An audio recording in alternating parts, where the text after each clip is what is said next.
SC/ST आरक्षण में creamy layer के मामले को देखते चिराग पासवान ने बदला अपना स्टैंड। अभी प्रतिपक्ष के नेता राहुल गांधी जाति आरक्षण को लेकर मुखर हैं। चिराग पासवान ने भी उनके स्टैंड का समर्थन किया है। ये सिर्फ सेंसस नहीं है, हमारे लिए ये पॉलिसी मेकिंग का फाउंडेशन है, मतलब नींव है। और हम सिर्फ जाति जनगणना की बात नहीं कर रहे हैं, मैं यहां क्लियरली कहना चाहता हूं, जाति जनगणना से सिर्फ आबादी पता लगेगी। वो बहुत जरूरी कदम है, क्योंकि भागीदारी से पहले आबादी के बारे में पता होना पड़ेगा, क्योंकि भागीदारी तक हम बिना आबादी के तो पहुंच ही नहीं सकते। मगर आबादी लास्ट कदम नहीं है।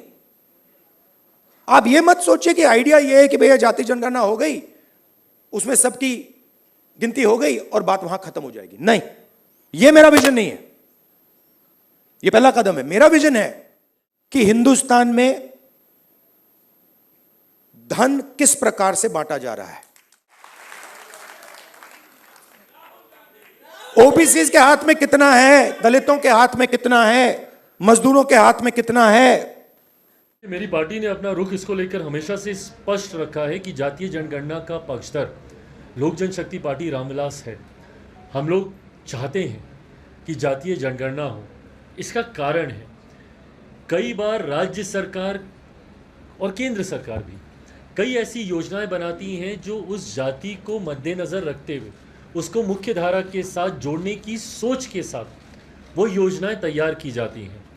ऐसे में उस जाति की आबादी कितनी है ये जानकारी सरकार के पास कम से कम होनी चाहिए, ताकि उसके अनुपात में राशि आवंटित की जा सके उस योजना को लेकर या उस जाति को मुख्य धारा के साथ जोड़ने को लेकर।